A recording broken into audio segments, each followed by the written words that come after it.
guarantee you can guess what we're discussing today. Hailey Bieber's acquisition of Rhode. Welcome to episode 5 of Shower Thoughts, where I was told by a friend that I don't actually have to literally come out of the shower. So we're waiting 5 minutes post. Okay, I'm hitting clothesline. We're classing this joint up. I have another idea. I'm gonna keep testing different vibes to see what the algorithm likes. Okay, so today we're discussing Hailey Bieber's acquisition of Rhode and why I think it was perfect execution, like literally no notes. One, she sold the top. This is so important. You want to make sure you're selling into a growth story. So if your business is growing, almost like doubling every year, leading into when they sold. So you always want to sell when it's counterintuitive. You would think that when things are going well, you want to keep going, right? No, you actually want to sell when you're peaking. You want to always get out at your peak, right? And so she was noticing, my opinion is their team was noticing that they were growing quickly year over year and they were hitting a cap. And so this is what's really a nuance I don't know if people think about. In CPG, the real way to scale is actually through retail. I think people don't realize that almost 70% of retail buying and spending is done in store. It's actually not on Amazon.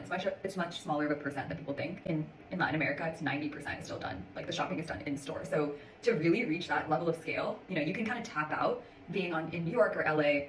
You tap out on how much you can do in top line. Like people will only buy so much of your lip gloss or so much of your makeup once they have one, right? Like, okay, let's say it's recurring still. There's a cap. So to really hit scale, you need to be in the Walmarts, you need to be in the Targets, Costco. That's where the bulk of all of this is. And so what a lot of brands will do is they'll actually grow to a certain rate, and to get into that scale, you actually have to change your business, right? Because let's say you're in every single Walmart. This is just an example.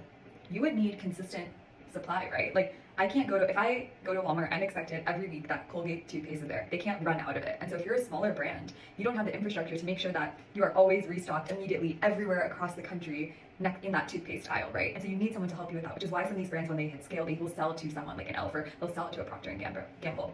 And even those larger companies, they're always looking and keeping their eye on emerging CPG brands to see, okay, who can benefit from us? Like our benefit is that we now get this hot, cool new brand, but then the flip side is we can place you, if you're building a new edgy toothpaste, we can place you right next to Colgate because we also own Colgate, right? And so they're trying to get the best of both worlds, be the incumbent and the new brand. I think that's a nuance people don't think about. I was also thinking about how their team is really sharp. I think these celebrity brands, you literally have to exit. Like they're a moment in time. If we think back to Kylie Lip Kit, that was all the rage.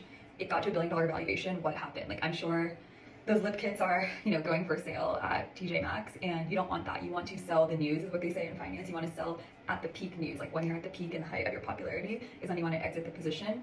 So it's no longer your liability. You really want to build the 0 to 1. And I think it's quite common for people to think about the starting journey in CPG, but not the actual end journey. So those are my thoughts for today. Shower Thought episode 5. Can't believe I'm doing this for 5 days. Definitely need to switch it up. Working on some fun ideas for everyone. Okay, bye.